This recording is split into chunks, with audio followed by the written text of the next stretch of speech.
Hello, beautiful YouTube. It is Emily. I hope you're having a beautiful moment wherever that may be. Today I have, I'll tell you. So, per usual, I sit down, set my intentions, choose to receive a message that would be of highest benefit for this YouTube community and all that may listen. And I hear very clearly truth seeking beyond fact or reason. Truth seeking beyond fact or reason. So then I hear Kierkegaard. And I continue just writing the messages down. Afterwards, as you would have it, I go do some research on Kierkegaard because I know Kierkegaard's a philosopher, but I haven't really studied Kierkegaard in any real way. And as you would have it, he was the father of a movement in philosophy known as existentialism. So this would be like after Hegel, who really believed that truth is just objective facts and reason. Like, that's all that there is to truth. Kierkegaard is like, no, right? He has this like term where he says, subjectivity is truth, truth is subjectivity, right? Because the thing to know about Kierkegaard is I think he was an initiated man, right? He really believed in this union with the divine, and he thought that if you didn't include the subjective experience of emotionality in particular, because emotion comes with the spirit, that you could never actually find the truth you were seeking. Now, I like this because a while back I took a course by someone I think will be probably one of the great philosophers of our time, Miss Arabella Thais, and in this course, it was all about truth. And when I was taking the course, my late grandfather, he kept whispering this thing to my ear. Okay, so it takes a little backstory to understand, but when my grandfather died, he was a poet. My grandpa was a poet. We found all these boxes of all these yellow pad lined paper, and they were hilarious little things. Like, I would say he was a poet. And one of the things that he wrote was, divide the pie into uneven slices. Okay, divide the pie into uneven slices and pick your future weight gain. Okay, so Grandpa would whisper when I was in this course on truth, truth is a many-sliced pie, and every single person can take the size of their slice. So, how big of a slice do you want? Okay, so as I was channeling, I started to think about initiation, right? Because initiation is what we talk about a lot here in this space. And we're all going through this process of ascension. Even people who don't know that they're going through ascension are physiologically and biologically going through ascension. They might just not know that they are, but they still are. Ascension is a misleading term because as our consciousness ascends, yes, it does ascend, we become more whole within what we actually are.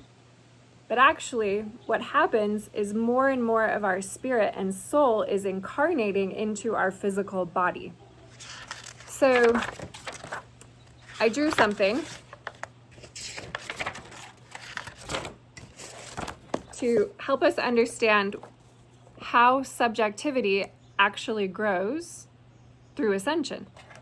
So in this first circle, right, this is where we are when we just think that we're an isolate fleck in the universe, right? And we haven't not yet had a spiritual awakening. We have not yet had the actual tangible lived experience of being one with that which is holy, whole, holy, whole, one, healthy, true, right? Okay, so then we have this experience where our mind suddenly allows us to perceive in ways we have not perceived prior, right? And once we have this initial awakening, I think then our subjectivity would change, right? Before, when you just thought that that person was treating you like an asshole and you were stuck in the ego identity of that, now you realize, oh, that person wasn't actually an asshole. That person is deeply wounded. And they're, coming from an unconscious, wounded place, and that's what makes them act this way, right? So your compassion for people and life grows. And, what I saw actually was a situation of triangulation. So let's get back to Kierkegaard and his message for us.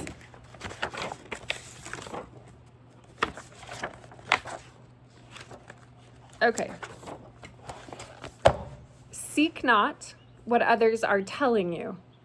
Seek what you are experiencing for yourself. Seek not what others are telling you. Seek what you are experiencing for yourself. Right? As we go through our initiation and our initiatory process of ascension, what did Master Yeshua, Master Jesus, Isa, whatever name you love, what did Yeshua come to teach? Right? Yeshua really believed that the temple was corrupt, that the Pharisees and the Sadducees were corrupted. He came to point people back to go within. It's all within. Right? This gets to the truth lives within. But what level or layer of withinness is it? Is it an isolated subjectivity, or is it a realized, initiated subjectivity? And when we go within and we think about our own personal subjective experience, the way we feel, right? Kierkegaard's theory is all about the emotions that communicate the spirit. What is how we feel? What was our feeling? And then, can we feel it from the other perspectives, right? Are we at a place within ourselves where we can feel the whole thing? Take the largest bird's eye view.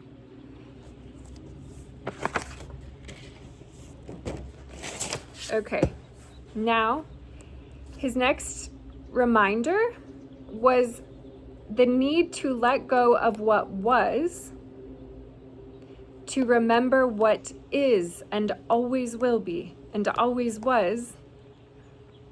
Letting go of what was. This is kind of like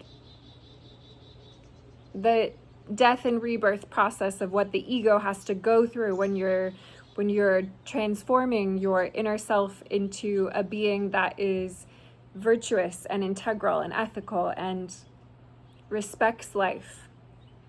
We have to get to this place where we let go of what was so that we can actually remember, like put back together what always is, what will be, if it isn't already, because it always was, but it will be.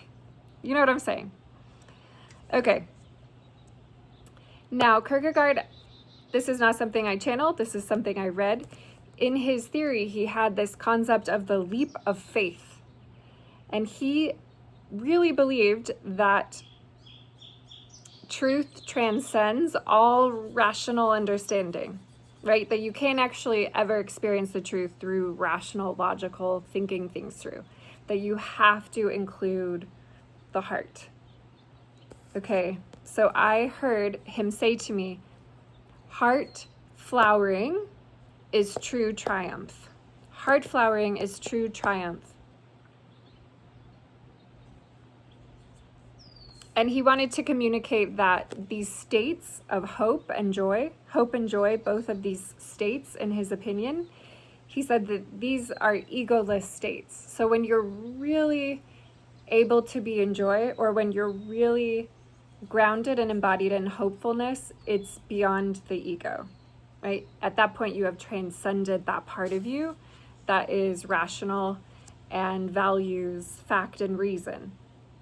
You have moved into that part of you that is authentic in its experience and emotionality.